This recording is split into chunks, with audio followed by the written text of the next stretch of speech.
मंगलवार व्रत कथा। प्राचीन समय की बात है। किसी नगर में एक ब्राह्मण दंपत्ति रहते थे। उनके कोई संतान न होने कारण वह बेहद दुखी थे। हर मंगलवार ब्राह्मण वन में हनुमान जी की पूजा के करने जाता था। वह पूजा करके बजरंग बली से एक पुत्र की कामना करता था। उसकी पत्नी भी पुत्र की प्राप्ति के लिए मंगलवार का व्रत करती थी। वह मंगलवार के दिन व्रत के अंत में हनुमान जी को भोग लगाकर ही भोजन करती थी। एक बार व्रत के दिन ब्राह्मणी ने भोजन नहीं बना पाया और न ही हनुमान जी को भोग लगा सकी। तब उसने प्रण किया कि वह अगले मंगलवार को हनुमान जी को भोग लगाकर ही भोजन करेगी। वह भूखी प्यासी 6 दिन तक पड़ी रही। मंगलवार के दिन वह बेहोश हो गई।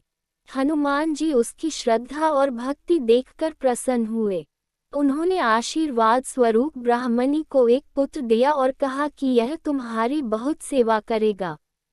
बालक को पाकर ब्राह्मणी बहुत खुश हुई। उसने बालक का नाम मंगल रखा।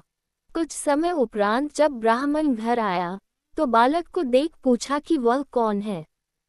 पत्नी बोली कि मंगलवार व्रत से प्रसन्न होकर हनुमान जी ने उसे यह बालक दिया है।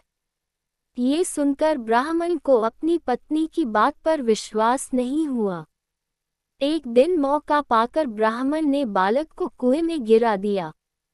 घर पर लौटने पर ब्राह्मणी ने पूछा कि मंगल कहाँ है। तभी पीछे से मंगल मुस्कुरा कर आ गया। उसे वापस देखकर ब्राह्मण चौंक गया। उसी रात को बजरंग बली ने ब्राह्मण को सपने में दर्शन दिए और बताया कि यह पुत्र उन्होंने ही उसे दिया है। सच जानकर ब्राह्मण बहुत खुश हुआ, जिसके बाद से ब्राह्मण दंपत्ति नियमित रूप से मंगलवार व्रत रखने लगे। मंगलवार का व्रत रखने वाले मनुष्य पर हनुमान जी की अपार कृपा होती है।